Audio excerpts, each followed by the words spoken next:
So anyway, sorry I had to break for a second because there's a retaining screw on the rotor, which because of the way the motor's at top dead center, and long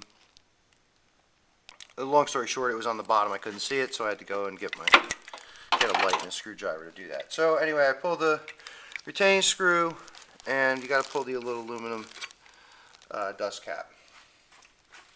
Alright, so I'm going to bag the retaining screw in the rotor. Again, you guys who follow me know I always have a box of lunch bags. So I'm going to put all this stuff in my Ziploc so as to not lose it. I'm going to wrap it up. Whenever you buy something from Ian, he always sends it in this nice big bubble wrap. I just keep it so I can have it around. I'm going to put it up here on my parts shelf, my in-action shelf. Alright, so at this point we've got the engine at TDC. We've got the flywheel lock installed. We have our entire air filter AFM assembly out of the car. We have our distributor cap, rotor, and aluminum dust shield removed, and we are now ready to start removing the covers to get at our timing belt.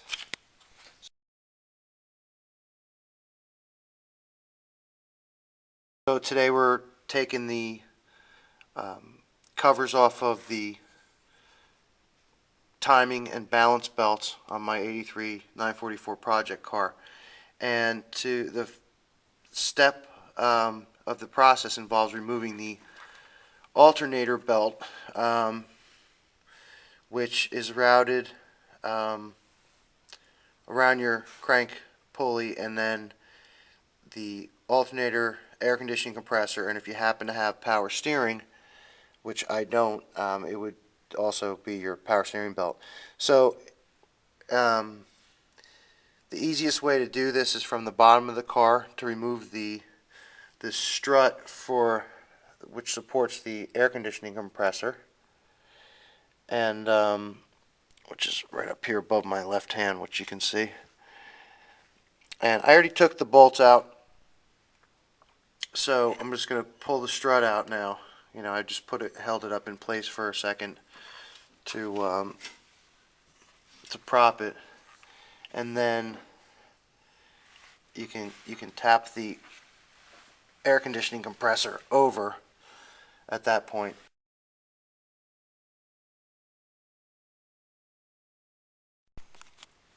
Okay, we're removing the 10mm bolts from the front side engine cover, and it's pretty standard run-of-the-mill type of activity. They're 10mm because they're plastic into aluminum, so they're small enough that they're not going to cause you any problems. I don't see that you'd have a problem with corrosion or rust. So you just kind of go around one at a time and pull them. So we'll go ahead and pull them off, and we'll cut right back in once the cover's ready to pop. Hey guys, Rob here. We're looking at the timing belt cover here. You got a total of 7 bolts to install. There, there, there, and there. And this is the bottom portion. It has 6 bolts. There, there, there, there, and there. What we've done is we've taken all the screws and we've put them in a stainless bowl and gave them a good bath in WD-40. Get them all cleaned up for reinstallation. Now what we're going to do is we're going to look at the belt section uncovered. As you can see, as Jason's going to explain to you, the belt looks in fantastic condition considering it's been sitting for a great while. Alright, I'm going to hand this back to Jason. Jason's going to show you what he did under the car. We'll be back in a moment.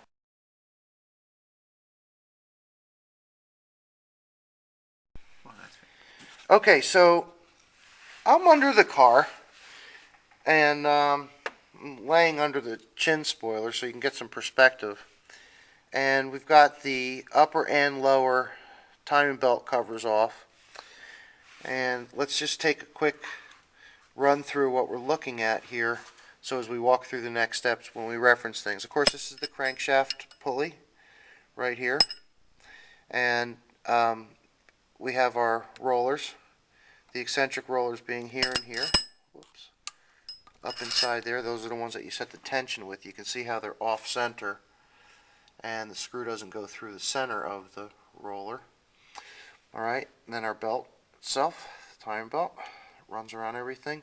Mine's in fantastic shape, but because I don't know the service history of this car, and I do know for a fact that it's been sitting for 3 years, a year and a half since I had it and a year and a half prior, I'm going to go with the 3-year rule, because but based on the condition of this belt, it has no miles on it. So there's a little bit of a mixed emotion there.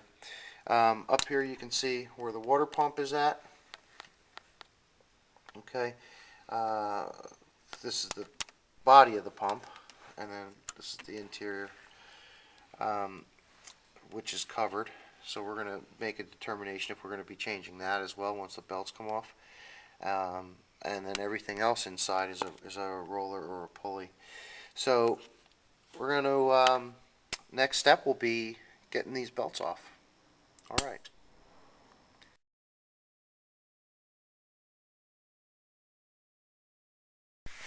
All right, guys, so we're under the car, and I've attached a 24 millimeter deep draw socket to a half-inch drive ratchet, and I have 2 breaker bars to remove the crankshaft pulley.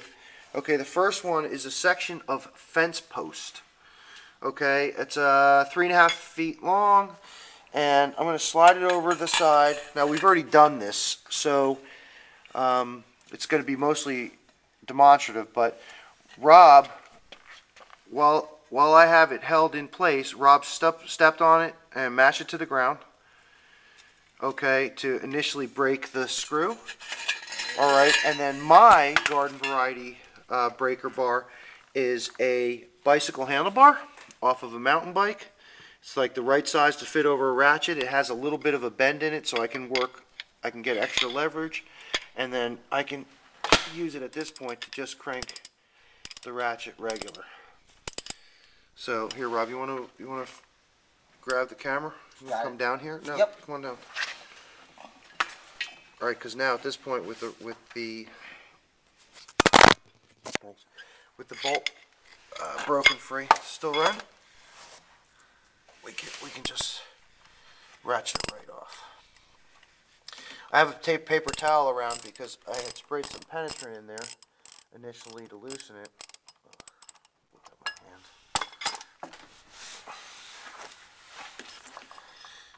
Now I'm going to go ahead and do this manually at this point.